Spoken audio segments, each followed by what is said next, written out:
Come on up, Mark.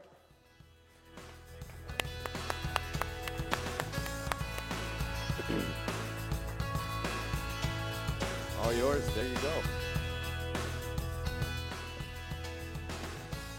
Blah, blah, blah. Blah, blah, blah. Blah, blah, blah. Welcome, everybody. The interesting thing about credentialing ourselves at the start of a presentation is that nobody listens. How many of you here have some form of sales presentation, right, that starts with you and your company? Show of hands. The rest of you are liars. Right? Yeah. So here's the thing. Once I come up and I start to talk, how long does it really take for you to form an opinion that what I have to share has value? Yeah, 1 minute, that's very gracious. Yeah, sometimes shorter, right? So our brains are hardwired to pay very close attention to the beginning of everything and then to form opinions about whether this is a really good place to invest our energy or not, right? It's just one of the hardwired shortcuts that we have in our brain. Right, so I share that because over the years, I always struggle with what's the right way to introduce our company. I think Matthew did a better job than I have. We know three things. One, we know the high-tech industry. We only work within the Microsoft ecosystem. We only work with partners like yourselves. We do that work all over the world. We do that work internally with Microsoft itself. I developed the selling methodologies for Cloud SureStep. I developed the selling methodologies that Microsoft makes available to its partners. Right? That's mechanical stuff. We understand how to acquire customers. Right? That's our differentiator. Combination of what Joanne was talking about in terms of offer development, go-to-market, digital engagement, marketing capabilities, and then the last mile, which is the selling. Right? But how we do that is what I hope you take away from today. Anyone that shows up on stage and says, hey, I've got this great selling methodology. Hey, just implement my system and the customers will come. How many people here have been through some form of solution selling class? Multiple times. Yeah, I've been through every one there is under the planet. Right? I spent 20 years selling to big and small and medium companies around the world. I've seen it all. Right? But what I hope you take away from today is the neuroscience part of it. The more we understand about what happens inside our buyers' brains, the easier it is for you to adapt what you sell and how you sell and who you sell it to, right? Because you're going to be going back to the base. So when I open this up with how long does it take for you to make up your mind about whether this is a useful thing to sit through versus get a coffee versus leave the room versus read your email, right? That is exactly what our prospects and our customers do when we show up, right? It's a heuristic. It's how the brain is designed. So what I'm going to do over the next 30 minutes, 35 minutes or so, is I want to share with you a little bit of brain science that unfolds in every sales cycle you're going to participate in. So who here in the room is responsible for generating money? Yeah, the rest of you should have your hands up as well. Right? So I want to share with you from a psychological perspective what goes through the brain in a buying journey. And then I want to make it real and tangible in terms of how do you actually take that knowledge and apply it and implement it inside a sales cycle to make it repeatable, given what it is that you do, which is primarily sell technology solutions and implement them and then sell managed services. So this here is a brief shortcut to how your brain is designed to make decisions. Now, we're going to apply it to selecting a managed service provider or selecting a software solution, but this is used pretty much for everything. Right? Your brain makes up about 3% of your body's mass, and it consumes about 24% of your body's energy all day long. It's not a very efficient organ. So it's always looking for ways to conserve energy for fighting and flighting and things like that. Right? It's looking to take a shortcut. A stereotype is a shortcut. Oh, that's Mark. Oh, he's from Vancouver. Oh, I hate those people. Huh? I haven't even started talking yet. She's like, yeah, I know. I'm Mark, Vancouver. Ah, geez, I can't leave. I'm in the front row too. Right? But it's your brain. You may have met someone from Vancouver and you didn't like them, or you're jealous of the wonderful weather that we have out there, or maybe even jealous of our hockey team. Unlikely. Right?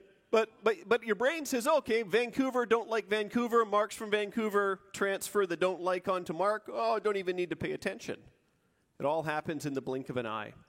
So here's how decision-making actually happens. And before I walk you through this, how many people think they make logical, rational choices in life? For the most part. Yeah. Not anymore.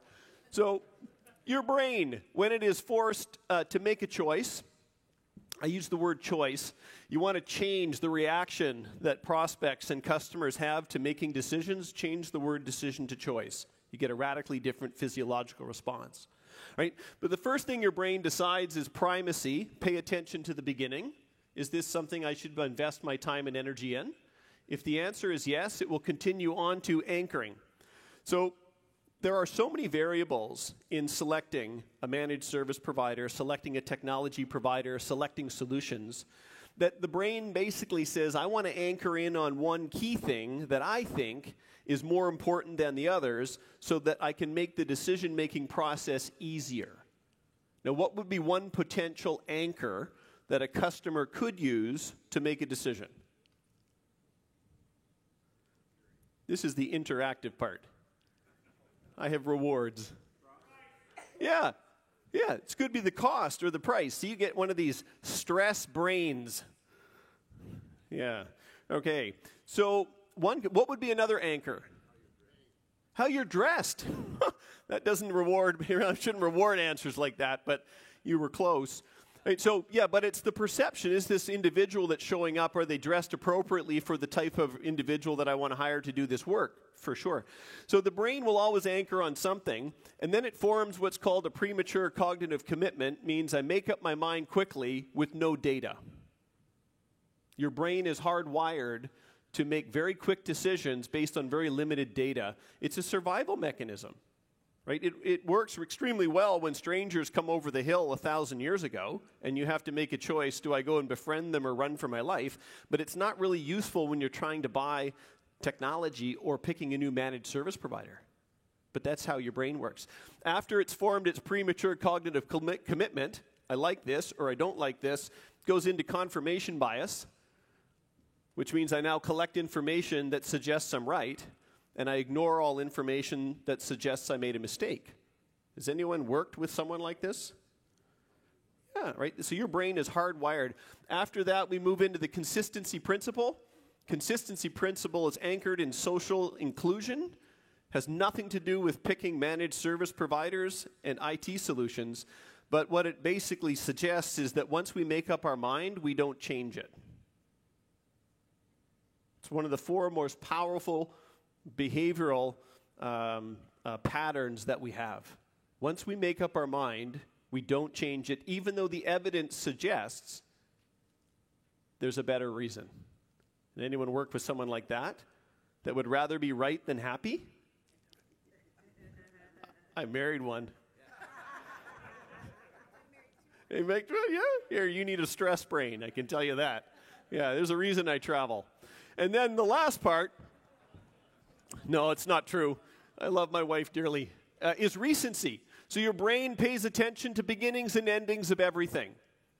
You'll remember the beginning and the ending of this conference. You'll remember the beginning and the ending of presentations. Remember the beginning and the ending of jobs you've had, courses of study that you've taken, relationships that you've been in. Your brain is wired to pay attention to beginnings and endings. And it's designed to forget the middle, to save energy. Right? So you take this and you ask yourself, is this really the right way to pick a managed service provider?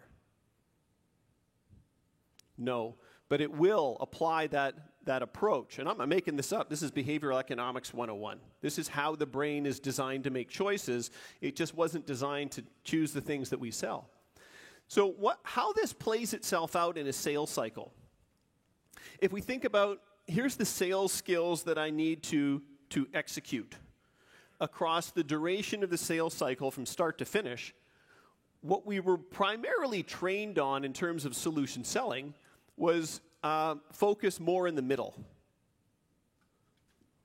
Ask some questions about what it is that the client or the prospect needs.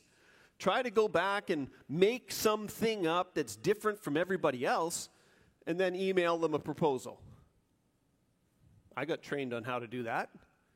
Right? Now, the only reason we were able to get away with it for so many years is because we could hold the prospects hostage because we knew more than they did.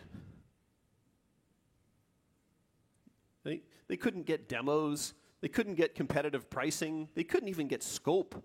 They couldn't get terms, conditions. They couldn't get anything. So we could hold them hostage until we figured out a way to be different. And today, to be quite candid, we kind of sell bananas.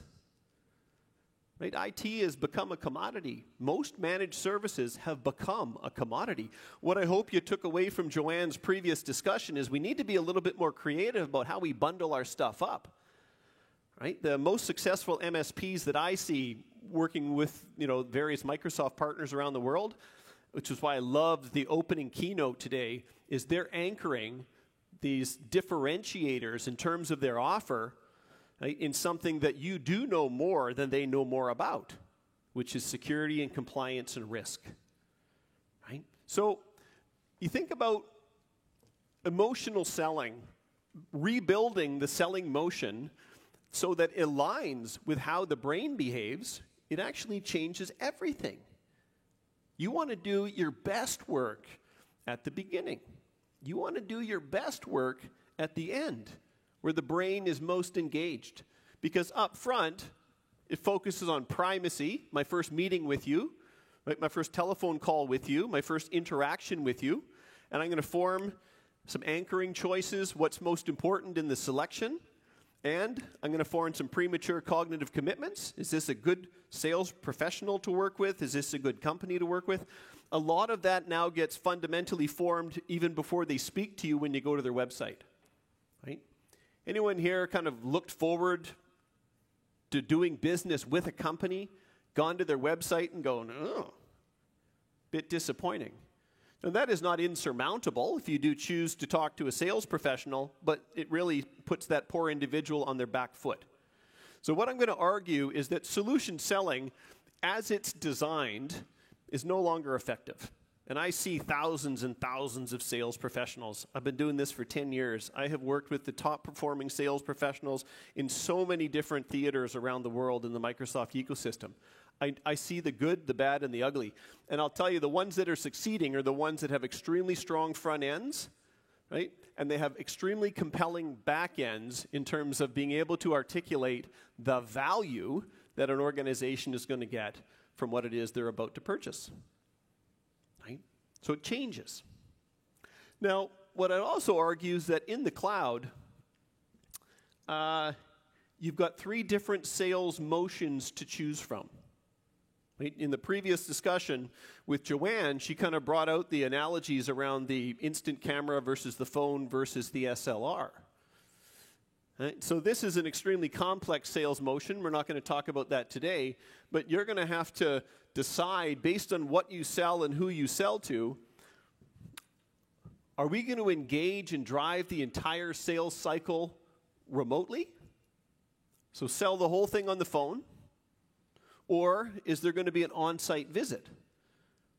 Because when you make that design decision, you're moving from an accelerated remote 3-step sales process, highly repeatable, to an acceptance that there is going to be differences account to account that are meaningful and that you need to physically go and meet them to understand truly what it is that they're looking for, and or the dollar value is big enough that they're going to want to meet you. Now, what I see today, most sales professionals will pursue all 3 of these opportunities with whatever they've been trained in. So if they happen to have been trained in solution selling, well, when an easy, out-of-the-box how much is this going to cost opportunity comes along, they apply this methodology to that, and they overcomplicate everything, and they don't win. Or vice versa. Right? So my first step, so what that means to us is it's important to understand which of those three motions we're going to drive. And the second part is document it. How many people have some kind of documented sales process? Yeah, right?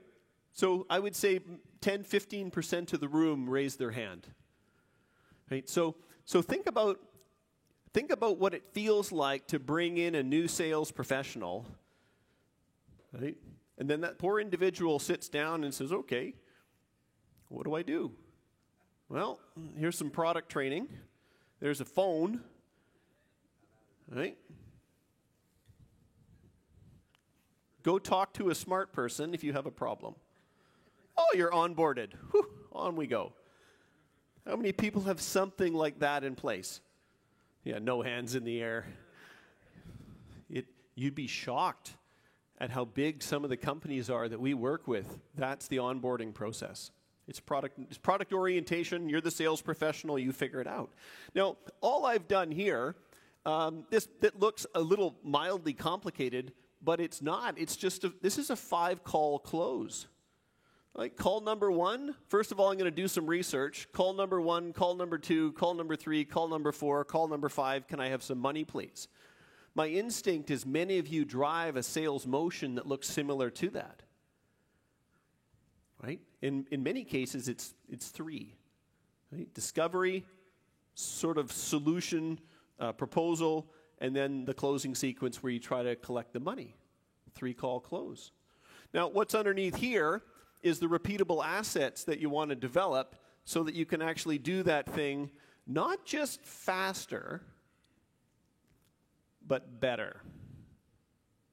Not just faster, but better.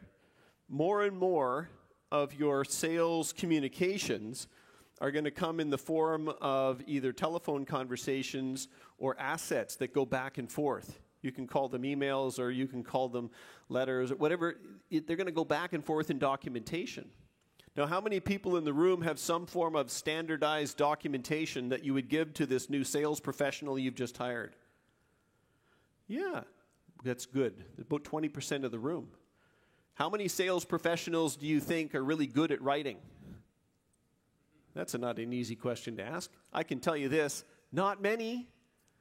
I've given sales teams fully completed packaged documentation that are specifically written for their solution set, and 6 months later, I get it back and they've broken it all, right? Filled with all kinds of grammatical errors and spelling mistakes, and they've made it all kinds of complicated.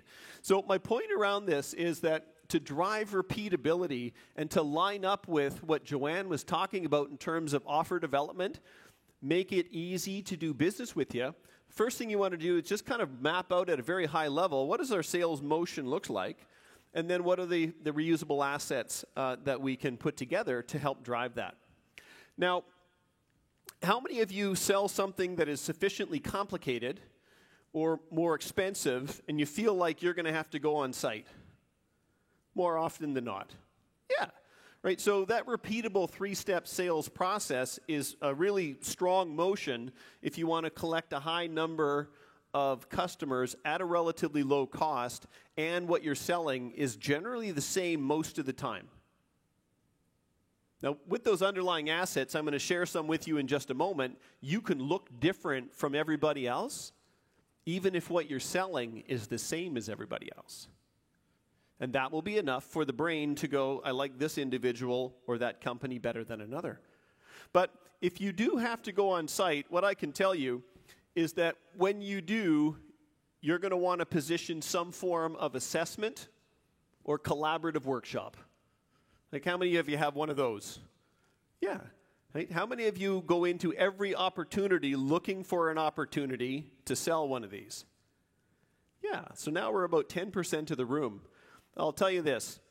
Everybody in this room will drive one of 3 sales outcomes. Now, I don't know individually what yours is, But I will know that every single one of you in this room will drive a 20% win rate, a 50% win rate, or an 80% win rate. Those are the only three numbers that exist. That's it. 20, 50, and 80. I have whiteboarded sales methodologies and sales processes with hundreds of partners around the world, Microsoft partners. Okay? MSPs, ISVs, Dynamics VARs, systems integrators. And so when you do that week in, week out, year in, year out, you start to see some pretty fascinating patterns show up.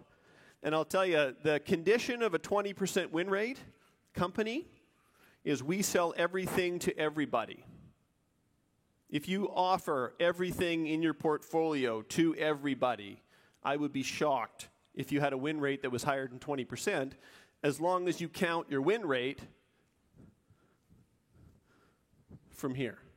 Once you know enough about an opportunity to make a conscious business decision to go forward and make an investment, bring in resources, build a proposal, like you understand what they're asking for, it's impossible to go back after that.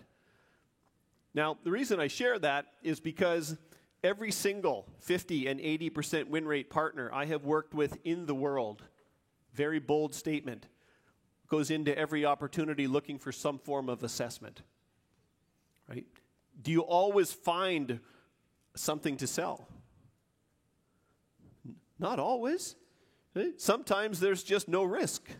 And so there's no reason to actually promote an assessment, but the consciousness is, let's go find out what's wrong with this opportunity rather than why we're a good fit for it. Right? So I listened to the keynote this morning, and my first thought was, boy, where there is fear, there is money. And where there is, candidly, where there's confusion, there is margin. So if you do not have some kind of wedge offering or assessment, and it can be focused on the technology, or it could be focused on the people, or a combination of the two around security, you're leaving a huge opportunity on the table. That's a condition of the 50s and the 80s. So what I want to do is, with the time that I have with you today, I want to focus on three different sales capabilities or skills. There's corresponding exercises. We're going to take a few minutes between the three so that you can capture some brainstorming around it, that I believe if you implement or experiment, will have a material impact on your sales conversations immediately. Now, the first has to do with the types of questions that we ask. How many have taken some kind of sales training class on asking really good open versus closed-ended questions? Yeah, right? Most of us have been through some sort of thing like that. Doesn't mean we do it every day, but at least we understand the difference between open and closing. Well, that's level 100. Right? That'll kind of help you open up the levers and get information flowing, but that will not get you to the good stuff. The two biggest mistakes that I see sales professionals make is they care about and talk about the stuff in the reverse sequence that the actual customer does. So it is not uncommon for a sales professional in a role play scenario to say, hey, what's your budget? How are you going to pick one of the vendors to run this project? What is it that you're actually looking for us to bid on? What are the IT challenges that you've got underneath that? And then if they're good, they might move on to what risks do you have in the business, and finally they'll get to, well, what is the business trying to accomplish? You're a professional services firm, you're not a manufacturer. Help me understand a little bit more about what you're trying to do. So a sales professional unconsciously will go bottom up because they care about these things more than they care about those. What order do you think the customer cares? In the opposite order. The last thing that they care about, I mean, they understand what the general costs are. They've had managed service providers come to them before. They have one today. Like, there's no magic, Office 365 or whatever antivirus technology. They know what the costs are. So what they care most about is, I've got business problems, I've got business risks. I don't entirely know what my scope is or could or should be. At the end, we're kind of going to get that sorted out, and maybe we'll get to a price in the end. So the most powerful thing that we can do as sales professionals is change the sequence in which we ask questions. Right? because not all of these are equal. Now, the second thing that we're going to do, and this is going to lead to our first exercise, is to change the way we sequence the questions. Now, bit of a difficult, it's a difficult answer to give in a highly public environment, but who here has ever had the pleasure of going to a therapist? Yeah, a friend of mine went once. And here's what he told me. Hey? You can just imagine. Yeah. So therapists are trained to ask questions in a very deliberate way. Just imagine I show up at the therapist. Mark, what brings you in here today? Oh, so glad you asked. I took a taxi. Oh, one of those, eh? Okay. No, I mean, Mark, really, what brings you in here, right? Well, I got this situation at home, with my wife. Okay, fine. The question is a what question. A what question is answered by your neocortex, the Spock part of your brain. It's non-threatening. It's logical. It's very difficult to get emotionally wrapped up in a what question. So what a therapist will do is answer or ask 2 or 3 or 4 or 5, if it's me, what questions? What's the issue? What's the implication? What makes you think now is the time to work? All those things. And when they feel like they've got something, they'll kind of shift to a how. Well, Mark, how is that impacting your relationship with your wife? Right now, how is responded to by the emotional brain, primarily your visual brain. So you start to see things if you're visual, right? And your visual processing in your brain is located right next to your emotional center. So when you start to see things, you start to feel things. And then the last question will be, okay, Mark, well, why is it so important for you to work on this now? Living at the Holiday Inn. I want to go home, right? But if you just walk in the door and they say, hey, Mark, why are you here today? You're going to get a what answer. Now, who here is a trained therapist? Yeah. They don't find their way into these rooms. I don't understand why. Right? Because unless you've been schooled in that, you'll never stumble across this discovery process. So the magic in this is, how do you take I probably got 5 or 6 different things to talk about, right? Everything from the price all the way up to the business challenges. And then what are the questions that I can ask from a what, how, and a why perspective? How can I sequence them? Because the human brain is hardwired to work in a stimulus response manner. What's your budget for the project? Well, you know what? I'd rather not disclose that. Okay, well, it's really important for us to understand what we're working with. Yeah, well, you're the expert. What is it going to actually cost to implement this stuff? Well, we don't really have enough information yet. Well, what more information do you need? Sound familiar? Right, so that how much is a ball of string thing, that's about bouncing back and forth, stimulus response. That's contest. And if contest goes on long enough, it becomes conflict. So this is a way of saying, ask question number 1. Right? I'm going to go in here. Hey, so scope of services. What IT responsibilities are you looking to outsource to an external managed services provider? And they will say something. Blah, blah, blah, blah, blah, blah. And your natural reaction will be to step into, oh, we can do that. Or, how did you land on that scope of services? Blah, blah, blah, blah, blah, blah, blah, blah, blah, blah. Right? They didn't just wake up last week and say, let's change our MSP. There's something going on. And they're going to tell you something here. And then, well, which of those services do you feel is the most important for this particular project? What we're trying to do is trying to figure out, why are they doing this? What will they tell me that they won't tell a competitor? So if you were to hire me tomorrow to be your sales professional, right, and I didn't know really anything about the industry, I could take this little grid here, and I could sit down there, and I could go into almost any opportunity, and I just keep on asking questions, and I'm going to come out the other end understanding the context of the project, not just what it is that they're going to do. Right? So here's the little 3-minute exercise I'm going to give you. What I'd like you to do is to pick on the two sort of medium level questions. Vendor selection and cost, those are easy things to do discovery on. Perceived risks and business objectives are a little hard, right? So think about the why, the how, and the what. This is the what, this is the how, and this is the why. So pick one of these things. I'm going to give you a couple minutes and say, okay, so what is a what question that I could ask? What is a natural sort of how question I could follow with?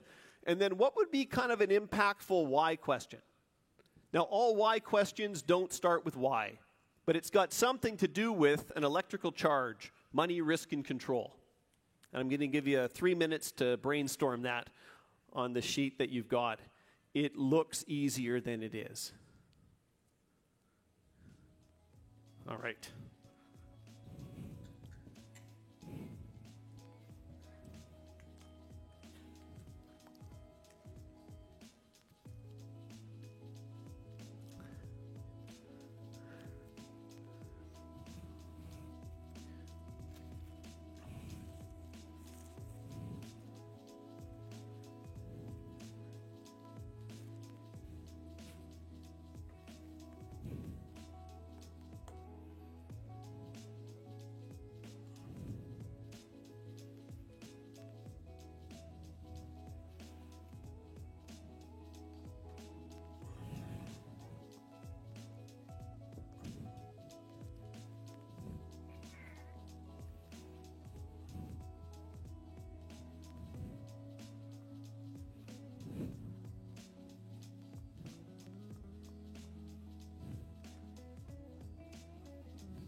Okay, who's got a really good what question?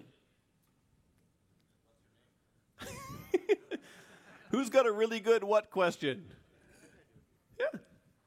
What's your level of confidence in your current IT cybersecurity planning? Yeah, it's a great question. So what is your level? You're not going to get a yes or no answer. You're going to get a very expansive answer, and it's going to give you an opportunity to step into the next, well, help me understand why is that a priority? That is a good one. Oh. You get a brain. Who's got a good how question?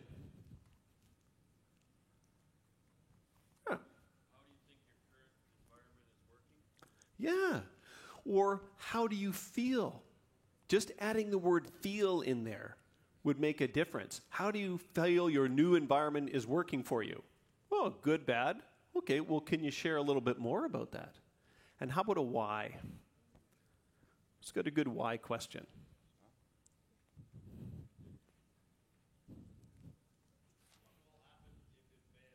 Yes.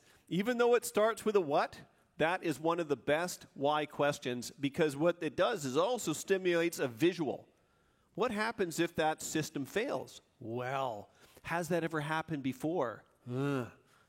These are soft. Yeah, I can't throw. Okay, so when I sit down working with a partner or a sales team to map one of these things out, right? I got 6 different dimensions of things that I could talk about. Doesn't mean that they're the only 6. Right? If you start to get into application modernization, data modernization, some of the other Azure workloads, you may choose other categories. But when I sit down and say, okay, here's the 6 things I want to talk about, it can generally take, as a group, hour and a half, sometimes 2 hours to really land on, well, what are the right questions? And then as you go and put those into practice, you may find over time you make some adjustments to them. But I will tell you this. It is impossible to ask 18 questions in an hour. You will run out of time before you get to the end of the questions, but you will have a very different sense of what this project is really all about.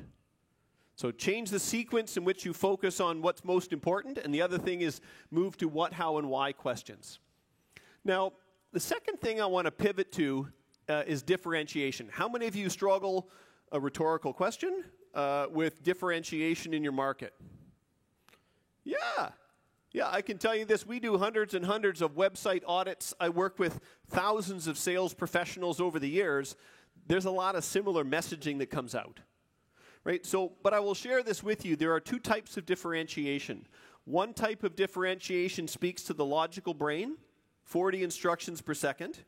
The other differentiation speaks to the emotional brain, 9 million instructions per second. They are not equal. 9 million versus 40, not even close.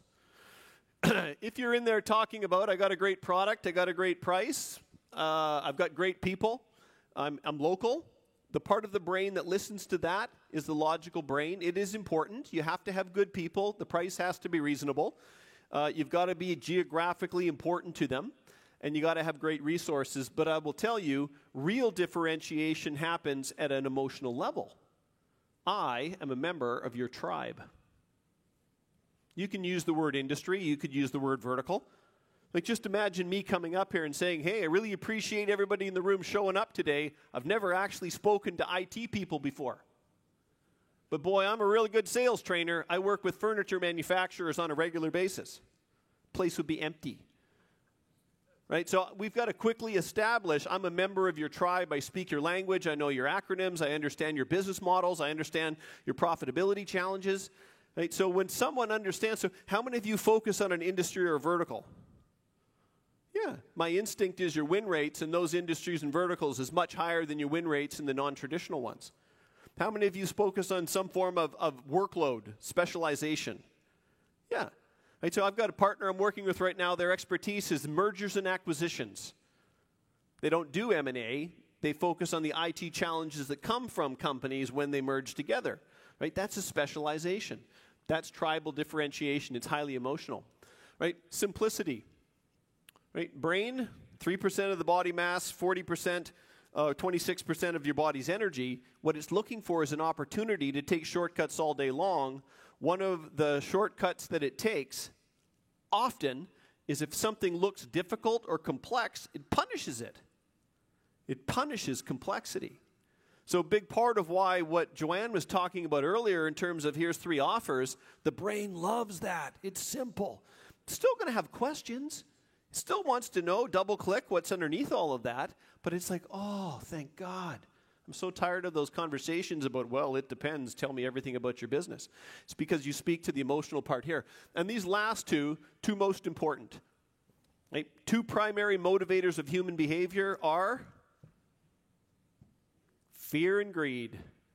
Right? Fear and desire. It gets us up out of bed, compels us to do what we do, largely runs at an unconscious level. So to the degree that you can speak intelligently to here's the business impact that we have, outcomes, or here's the risk resistance, here's what you avoid, those 2 things have huge emotional resonance. Now, desire versus fear, which one of those do you think is stronger? Fear. But does anyone know what the factor is? It's 3 times. As a motivator of human behavior, study after study, measurement after measurement, I wish it was different, but fear will get us into action, into motion 3 times more effectively or quickly than I want that. Right? Wish it were different, but so it is. So when you think about risk, security, compliance, GDPR, there's money to be made in there. Right? We're not talking about fear-mongering. What we're talking about is really leveraging what is happening unconsciously in the minds of the business community, right? And then building solution sets that take that risk off the table. That's emotional differentiation. So one of the ways that we can use this in a respectful way during the sales cycle is to create a very simple alignment email. Now, this is a communication that would go from your sales professional to the prospect at the end of the discovery cycle. So if you're running a 3-step sales process, it's probably at the end of 2 discovery calls. If it's a more comprehensive sales motion, it's at the end of when you've gone on site and you really got your arms wrapped around what it is that they're trying to do. But it's repeatable, and it has an emotional impact when people receive it, and it has a certain structure. So if I was invited in by one of you to come and work with your organization to help drive sales change, I would create a version of this, and what we start with is, here's our understanding of the business drivers that are forcing you into hiring an outside consultant to help you. Now, I've obviously configured all of this for your business. Right? So we've got growing IT-related employee downtime. People are losing productivity because the systems are down. We've got an increase in unbudgeted costs, an increase in cybersecurity attacks. We've got an increase in remote mobile workers. How often do you think that changes customer to customer? Not really. What you end up doing is you build an inventory of all the nasty, terrible things that drive the reasons that they call you, and you end up deleting the ones that are not relevant to the project. Right? But I'm the recipient of this. I'm the person making the decision in the small business that you serve. So what this tells me is, boy, they listened to what I said on the phone. But we start with the negative.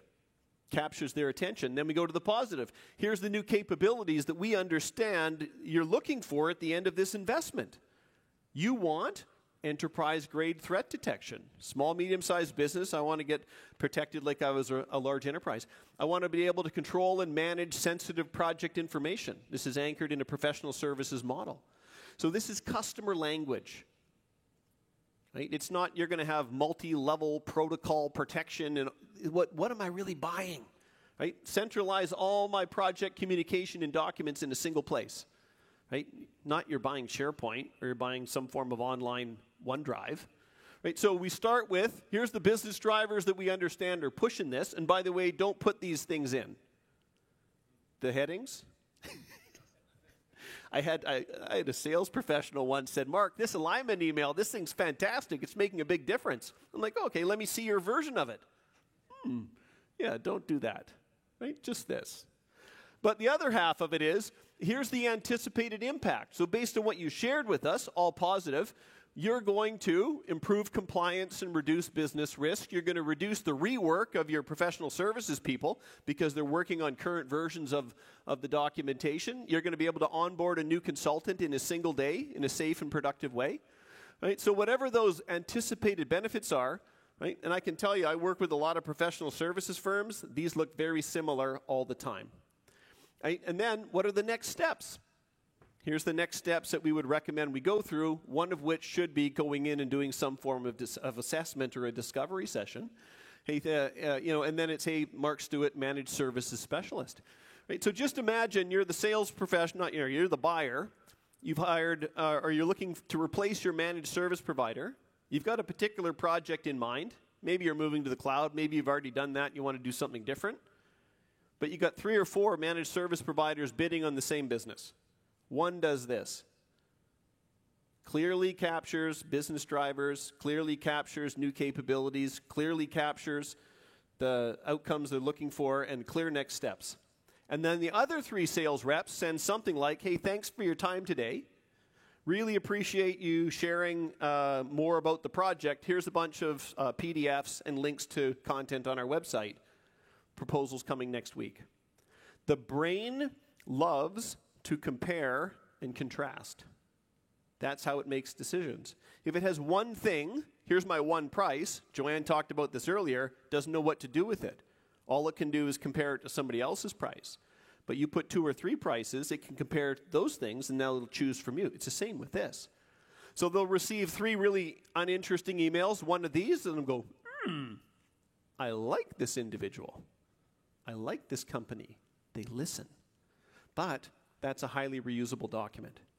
So if I go back to that sales methodology I showed earlier, this is just one of a handful of different sales assets. I created all of these for Microsoft Cloud SureStep program. They're all publicly available.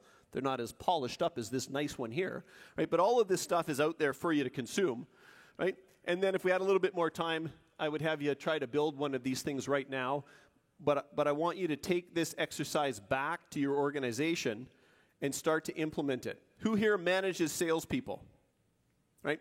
Make sure you want to drive some change, get blind CC'd on the alignment email that goes out in every single net new opportunity or every net new opportunity within your existing install base.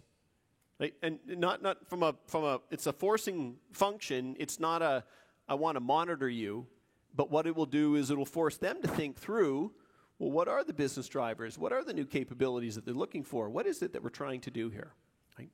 So the last thing I want to share with you very briefly, and then we'll wrap it up, has to do with proposals. How many people in the room email their proposals to their prospects? Yeah, right? Don't do that anymore, please. Now, if you've been working with this customer for years and years, you've got a trusted relationship with them, that's not what I'm talking about here.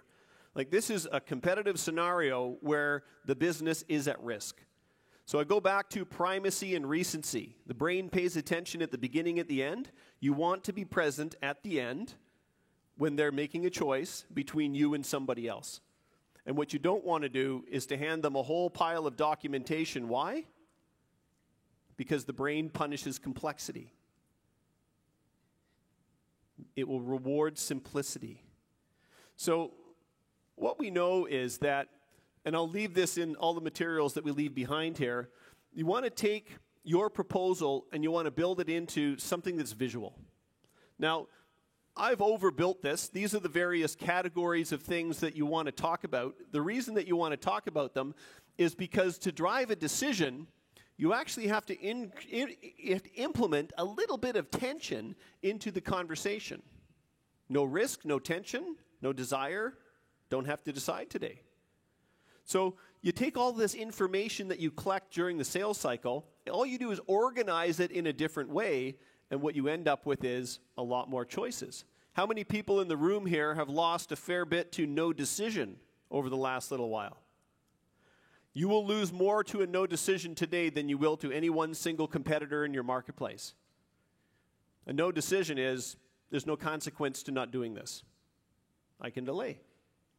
I can apply my capital somewhere else. Right? So what I'm going to suggest you do is you sequence your content. You start with, here's what we understand is driving the need for you to change MSPs or to move to the cloud or to invest in greater technology. Here's the operational challenges that we have discovered as we do our work with you. Here's the risk or the economic impact of what it is that's occurring to you today. That's the hardest stuff to collect. Now you're at the top of the curve and you come down the other side. Here's the solution that we're going to recommend. Here's the approach that we're going to use to deploy this. Here's the implementation. Here's the cost. Here's the benefits. Can I have some money, please? Whoop, whoop. Now, do you think the content in here changes radically from account to account? No, especially if you're focused on a vertical or an industry or a workload.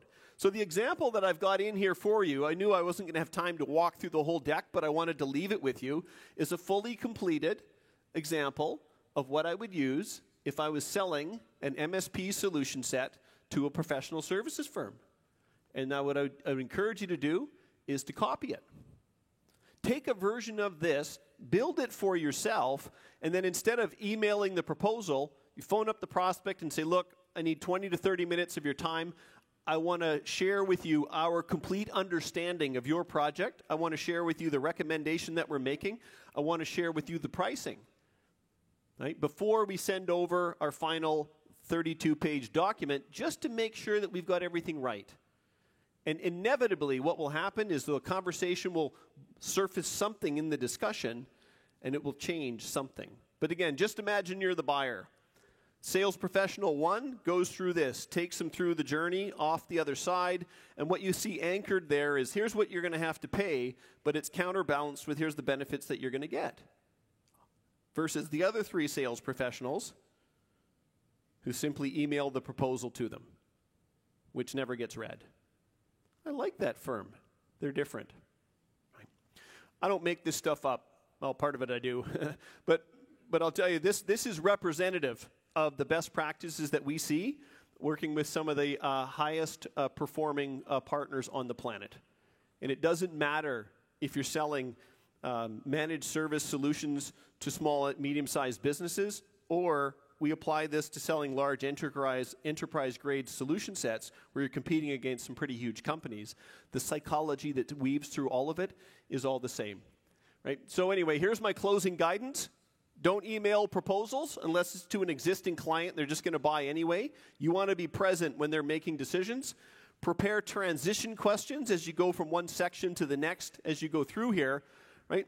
Focus on risk reduction because that's 3 times the power of the desire and the greed.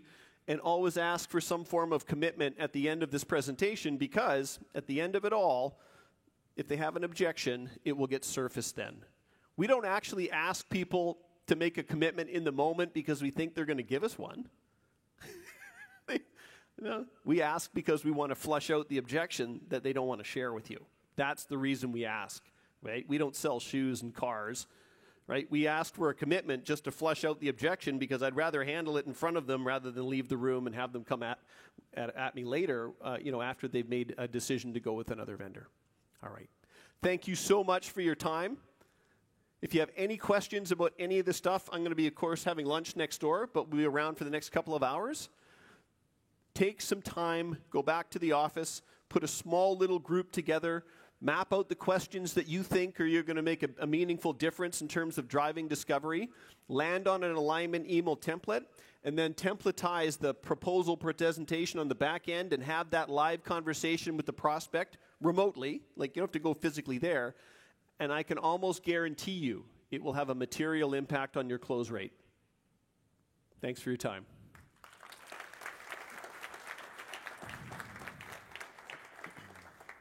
Thank you so much, Mark. You're very welcome. Thank you so much. All right, guys. So we're a little bit over schedule. So a Q&A will be over lunch. Is that all right? But maybe we can take a couple minutes. Always exciting stuff. Very interesting. Is there anybody who'd like to ask Mark a question or two? And be rewarded with a brain. Any questions? Yes. Yep. What if a customer says no to meeting or prospect? They just said no, just email. The proposal itself? Well, so I don't want anything to sound too flippant. It was a great question. What if the prospect says, no, I don't really want to meet with you, just email the proposal? So one, I would say, well, we don't want to physically meet with you. I just need 20 to 30 minutes of your time online. I want to walk you through our presentation remotely because it's not uncommon for us to find out once we start a project that we've misinterpreted 1 or 2 things that an organization like yours has shared. So what we do is we put this thing in advance of sending the proposal over because it's no fun to step into a change order conversation later. So the conversation, it's high level. It's the reason we want to do this is really for your benefit so that if you have all the information you need to make a decision if we're the right choice for you. Yeah. We always frame up why we want to do something for their benefit. So what I've also had sales professionals try to do is say, well, this is really important for our organization. Right? We need to go through this for us. Never work. Don't care about you. Just email it over. Right? So we always have to frame it. Is there some consequence for you if we don't have this interim step? It's a great question. Here's your brain. There we go. Yes? When you do a formal assessment, do you offer a full report on the assessment before you actually do a proposal? Yeah, really good question. When we do an assessment of some kind, do you offer some form of formalized report? My recommendation is always. Always. So the magic to the assessments is you want to make it as fast as possible, as small as possible, and as cheap as possible. So a lot of times consulting organizations will say, hey, this is a great chance to go in and identify all the risks. Right? And the project gets bigger. Right? This is about winning a deal. Right? So the assessment should be, what I've learned over the years, is that if you think it's a $100,000 project all up total contract value, you want to try to keep the assessment to 2 to 3% of what the total value is. Once you get up into 5%, 6%, 7%, wow, that's a pretty big investment. Maybe we should, have other people bid on it. Right? But my favorite workshops to facilitate 1 day, 2 day, 3 day maximum. And then there's a report. What you'll find is the report, if you're focused on an industry, a vertical, a segment, or a particular workload, very, very similar.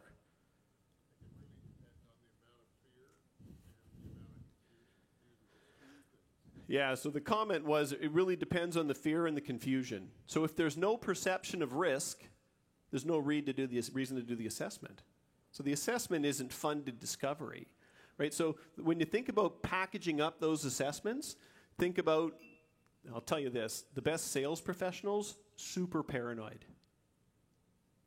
You want to hire a sales professional that's sort of 50% kind of lazy, 50% paranoid. They'll do the best work. There's a bit of greed in there, but mostly paranoid. Right? So if you go into every deal as a sales professional looking for, why is this project going to run into problems later? Why is this project going to fail? You'll find it every time. Right?